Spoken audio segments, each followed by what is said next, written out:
Back on Under the Ring, thrilled to be joined by one of the top technical wrestlers of his generation, Davey Richards. Davey competes for MLW. They have their upcoming Battle Riot show at Melrose Ballroom in Queens on Thursday, June 23rd. Davey, welcome to Under the Ring Pro Wrestling Conversation. So glad you're Oh, wow, it is at Melrose Ballroom. Man, I think that's where – is that where Ring of Honor used to run? They used to run the Hammerstein in – No. I wrestled – no, I did Hammer. No, I mean, me and Eddie, we main evented the first Hammerstein. Right. And then we did Manhattan Center. But I think before that was Melrose. And that's where me and Jimmy Rave wrestled in glass, and we didn't know it. And he broke my eye socket on accident.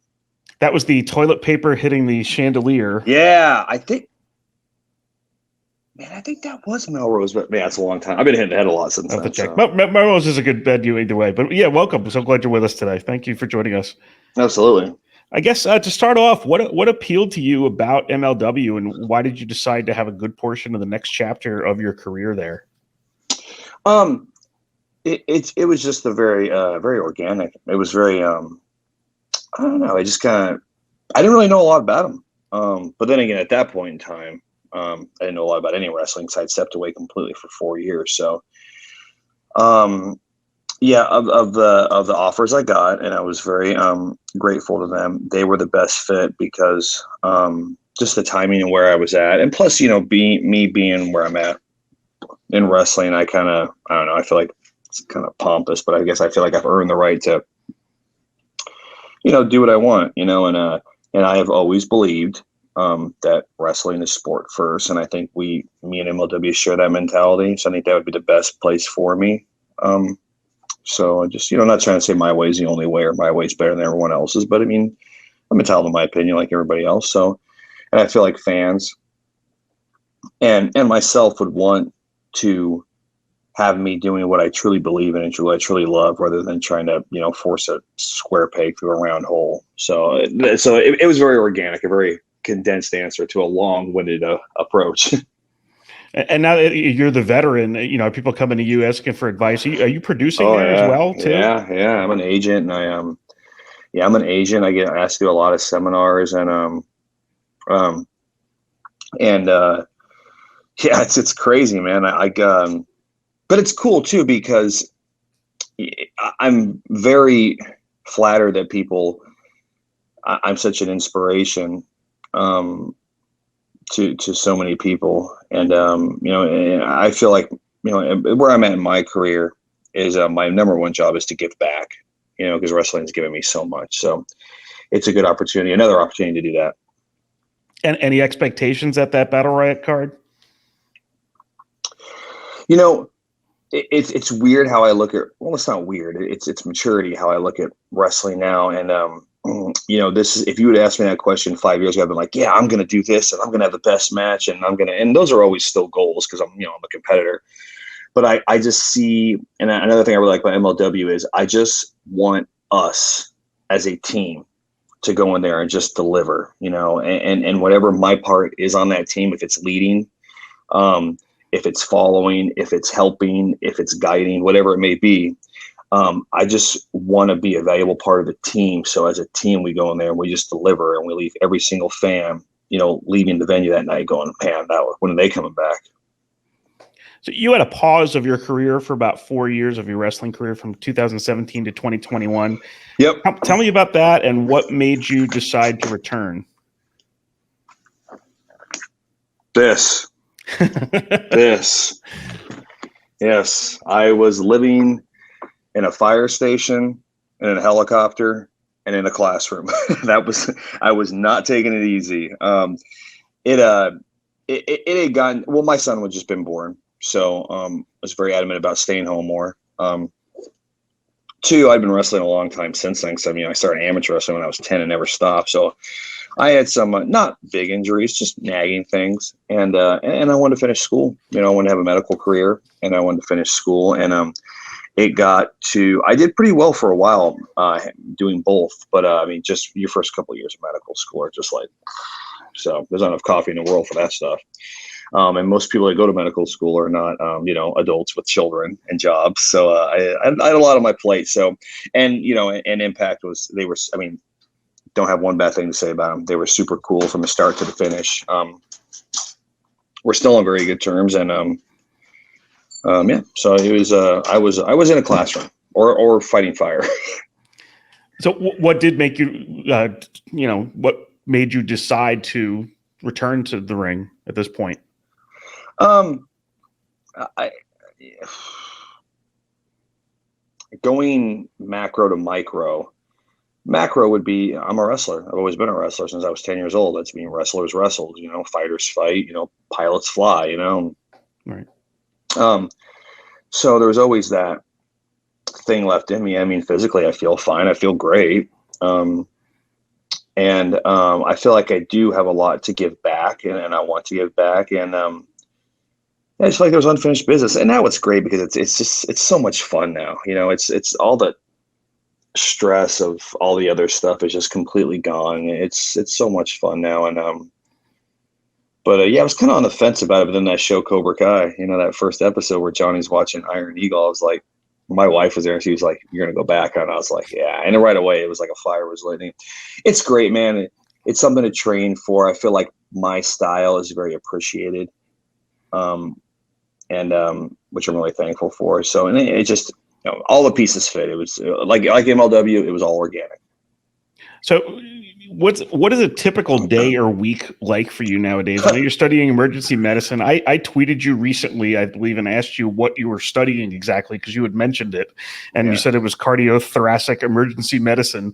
What is the typical day or week for Davey Richards look like right now? Well, the first thing, come here. First thing is I get to hang out with this dude every day. Come here. You gonna say hi? Hi. This is my man right here. Who's the man? Me. That's right. All right.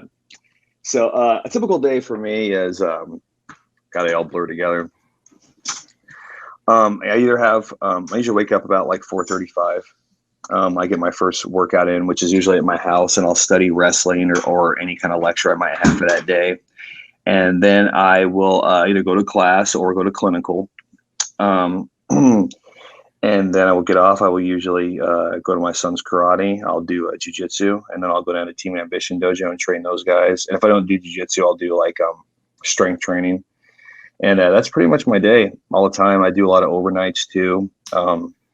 And then, I mean, it's not uncommon for me to do an overnight ER, then leave straight from the ER, change in my car, and then grab a flight to Los Angeles, whatever, to go wrestle. And then studying on the plane, I'm the guy that's kind of notorious for, if you need to find me at the show, I'm usually buried in a book somewhere. And so it is definitely no rest for the weary. I used to have a life, though, and it was, from what I remember, it was fantastic. But maybe someday those days will return. So what's the ultimate goal for you with your studies at this point? Emergency room doctor, emergency room physician is what you're looking at. What's it like to be in that world? It's odd because, we just doctors make so much money, and you really are paid for your education. You really are, because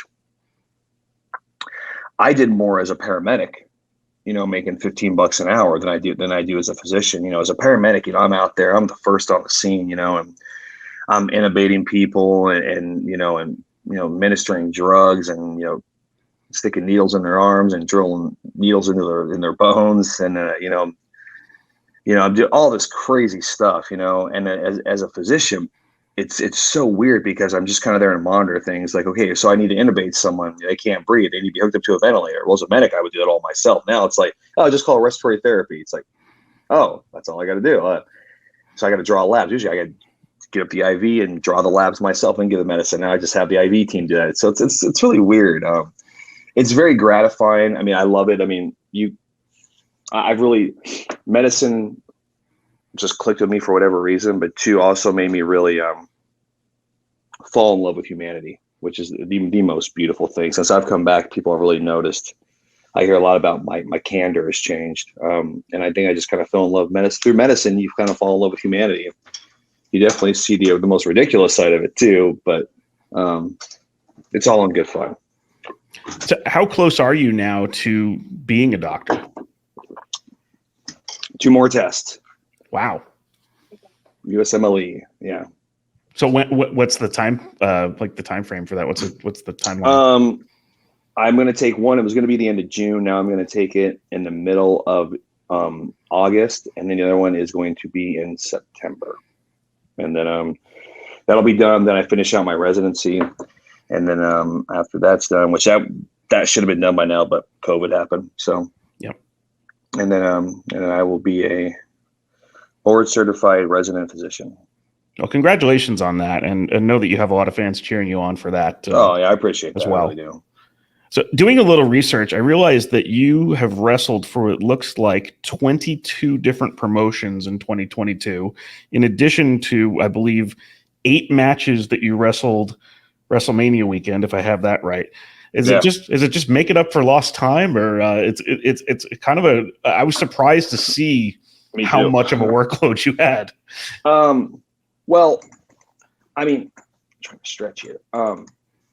So what I guess when I came back, I didn't know if anyone was even going to want to book me. I didn't know if anyone was like, man, who is this guy? Because when I left, I felt like my style was not in vogue at all.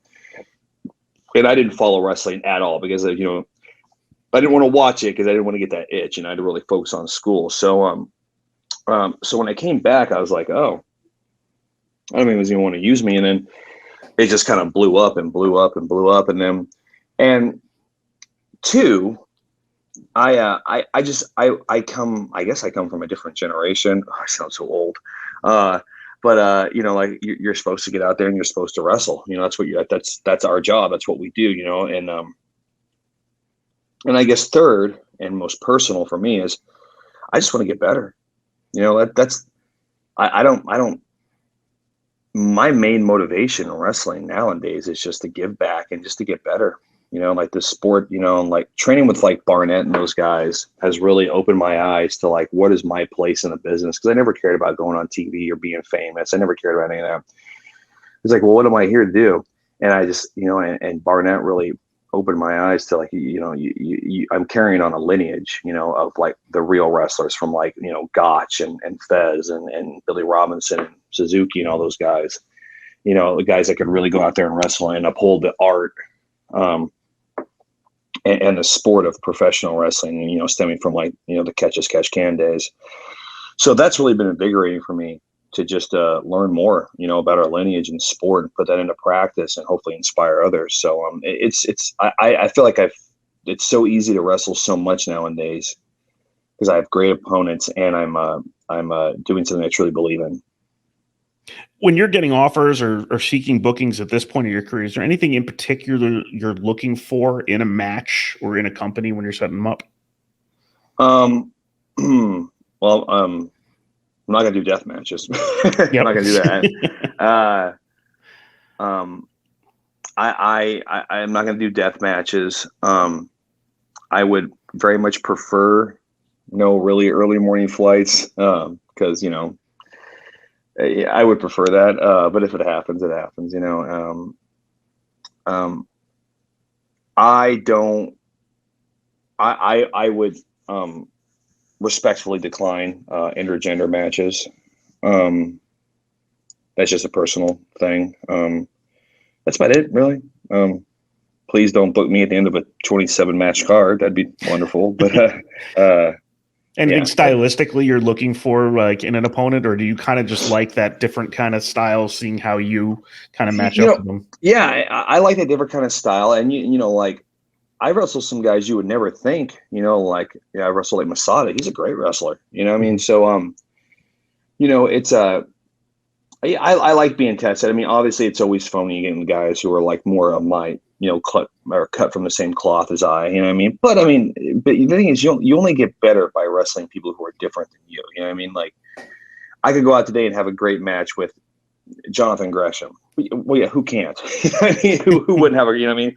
But like, someone where, not even saying that I'm better than them or they're better than me, just different mentalities, different, stylistic approaches. You know what I mean? That's how you get better, because you learn how to adapt your style and what you like to do, to what someone else does or what may make someone else or some other promotion money. So I feel that's how you grow and evolve as a wrestler. You mentioned before kind of wrestling as the sport being, really your direction of things. What are your favorite kind of stories in pro wrestling? Because obviously there's a lot of storytelling you can do just, within the context of between the ropes too. Yeah, I've always viewed professional wrestling, because I was never a fan of it growing up so much. But wrestling is much like fighting. It's a man's struggle, or a person's struggles to overcome their own limitations.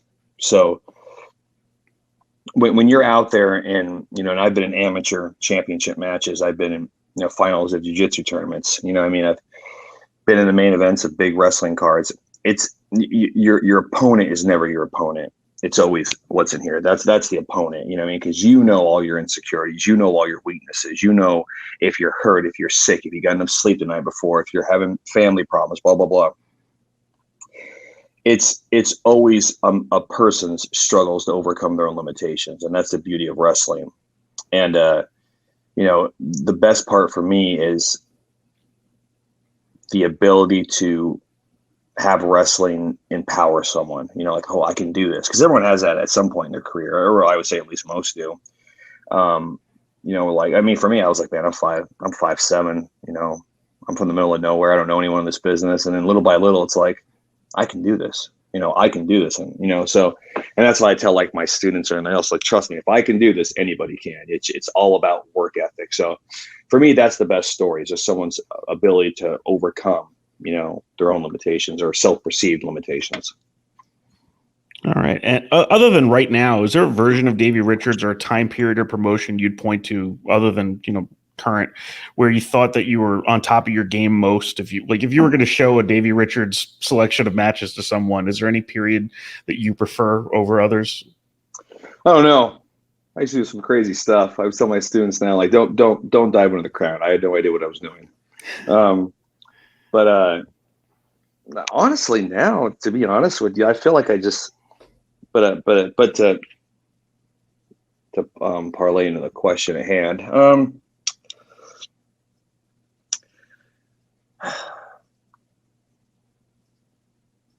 I don't know. I definitely before I won the world title, because that was a really dark time in my life.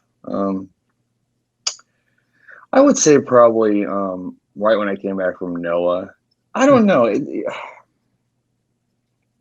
I would say no, to be honest with you now. I mean, I really feel like I've never felt better. I move better. I don't know. I guess now, I don't know. Maybe people shouldn't be watching me at all. You know what? Watch me for what not to do. That's what you should do. But I don't know. Interesting. What opponents have you had the best chemistry with in the ring, and what partners do you think you had the best chemistry with in the ring? Tagging with Rocky Romero and Eddie Edwards was like, the thing is, great tag teams, the first day, it's organic, and, and so they were great. As far as like people I like to wrestle, man, I feel like I've been blessed with so many good opponents since I've come back. It's insane. Wrestling like Daniel Garcia, Jonathan Gresham, Robert Martyr kids are really coming up, and Casey Navarro. I wrestled Danny Limelight in MLW, and he's a tag guy, or at least he's parlayed there, and he's freaking awesome. He's outstanding. Yeah, he's so good, right? And even guys you think are like you look at Alex Hammerstone, you're like, oh, this guy, he's a body guy. He's one of those guys who wants to look good. He can't go in the ring. Holy crap, is he amazing? He's phenomenal on every level. And I hate doing these because I'm not concerned with the people I name. I'm always concerned with the people I don't name. And then I think about it later. I'm like, oh, now he's going to think I don't know. So it's like, so honestly, my 100%, my truthful answer, is I've yet to have a really bad opponent yet. It's been phenomenal on every level. And it's one of those things where I'm like, all right, this is got to end sometime, but so far so good. With the recent shift of Ring of Honor, it seems appropriate to ask you what you kind of think the legacy of that promotion is and how you feel about your own body of work there. The legacy was Gabe. Gabe, Kerry owning it, Gabe running it. That was Ring of Honor. Not to say the other guys didn't do things. For example, Adam Pearce is the reason the American Wolves exist, because he gave it a go. He was great. And but the legacy, as far as from what I talk to people and myself, that was like the Ring of Honor under Gabe. You know, I think Gabe was the mastermind, and or Gabe was the perfect fit for that company, I should say. And my body of work there, I always wanted to be there, you know, and you know, it's one of those things where I'm most proud to say that I earned everything I got there. You know, I mean, I very much earned it. So yeah, it was great. It was definitely time to go when I left. But I'm very thankful for my time there. But the legacy began and ended with Gabe, in my opinion. And with all this talk of the forbidden door in wrestling nowadays, if you could make it work with visas and whatnot, as well as with your incredibly busy schedule, are you interested in going back and wrestling in Japan at some point? I know MLW has fairly open doors and various agreements all over the place. So yeah, and I'm sure I will. You know, now that my schedule is light, and I'm finally going back over to Europe this year because later this year because it's more of my schedule. So now that opens, the more that opens up, the more I can get out there and travel around this crazy world again. What does somebody like you learn when you're over in Japan wrestling? I learned I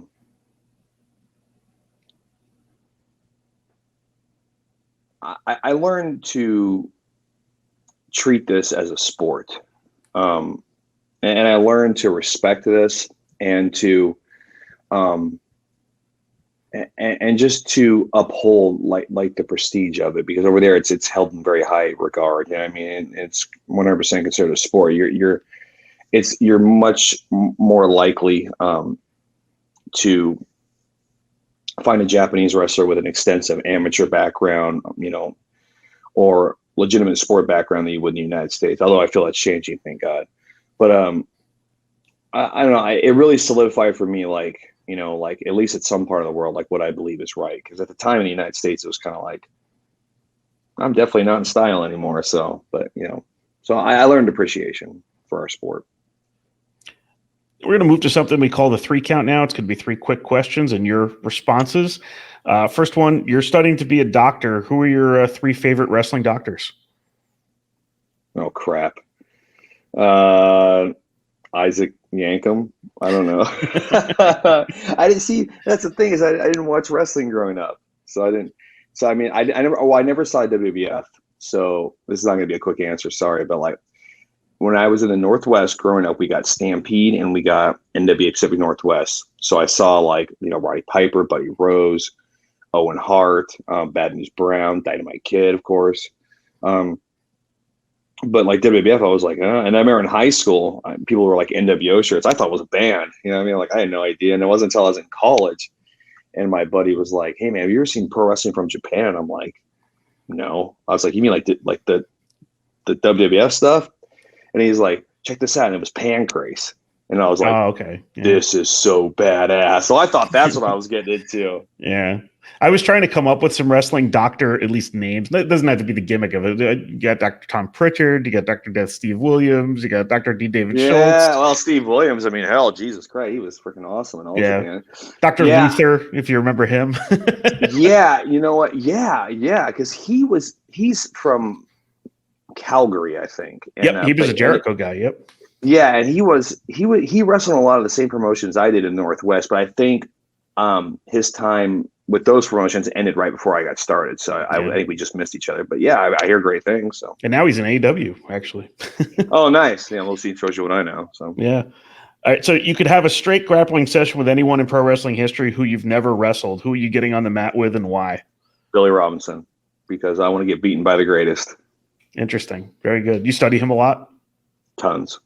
And of course, if you're talking to Josh Barnett often, you're probably hearing about him too.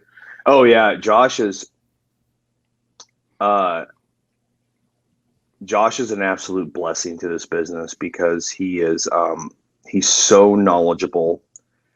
He's a great teacher, which is harder than it looks, and he's so passionate about helping people.